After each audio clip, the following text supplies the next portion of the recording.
twongeye kubaha ikaze kuri Trade News tugenda tubagezaho amakuru agiye atandukanye bari kuvugwa hirya no hino mu bitangazamakuru, aho muri iki gitondo kiye kubagezaho amakuru agiye atandukanye haba yatangajwe n'ibitangazamakuru bigiye bitandukanye bya hano mu Rwanda ndetse no mu karere. Iri ni ishyaka rero Green Party aho Dr. Habineza ashaka kujyana Leta mu nkiko kubera ibigo bifungirwamo by'igihe gito byo bakunze kwita Transit Center. Perezida w'ishyaka riharanira demokarasi no kurengera ibidukikije Green Party Dr.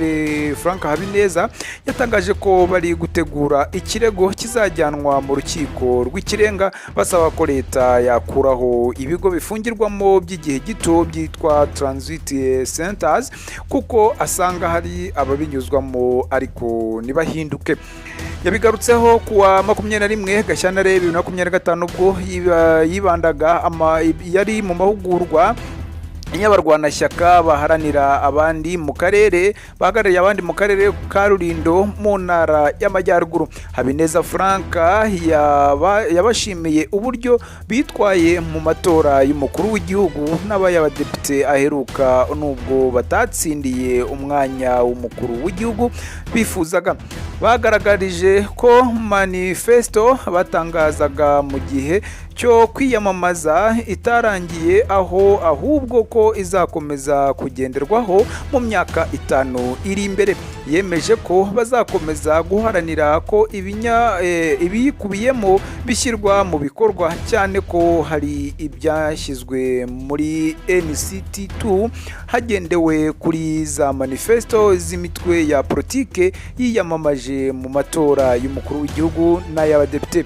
Bimwe mu bikubiye muri manifesto y'ishyaka rya Green Party ni ibijyanye n'ubutabera, aho Dr. Habineza yagaragaje ko bifuza ko Transit Center zose zifungwa kuko zidatanga umusaruro ukwiriye nk'uko zibisabwa.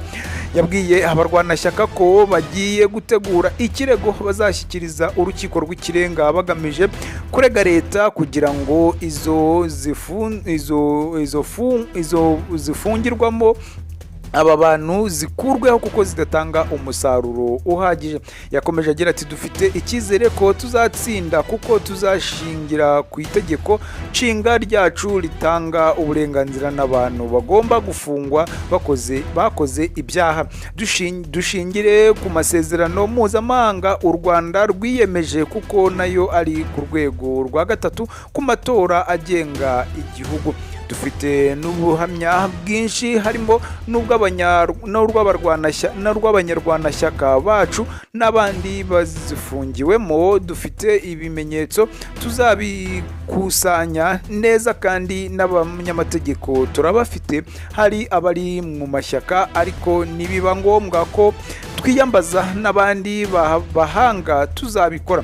Yunzemo agira ati tuzarega amategeko nituyatsinda ababikoreshaga bazivaneho. Twebwe twemera ko inzego zemera gufunga abantu ari ribu n'amagororero yemewe n'amategeko.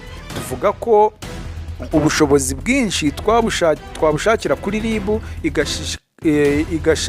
igashakirwa ingengo y'imari ihagije niba badafite aho bashobora gufungira abantu muri ya minsi bemerera kubafunga, hakabaho no kubajyana mu nkiko nk'uko bisabwa. Ariko gufata umuntu ukamushyira muri Transit Center akamaramo amezi 2 cyangwa umwaka afashwe nabi ntabwo tubyemera nk'ishyaka rya Green Party. Ku bijyanye no kuba ikigo cy'igororamuco gikoreshwa nko kugorora ababaswe n'ibiyobyabwenge, ubusinzi n'ibindi bikorwa bibangamiye ituze ry'abaturage, Dr. Habineza Frank yemeza ko ibyo byazakomeza gukorwa mu bigo byabugenewe kandi bigakorwa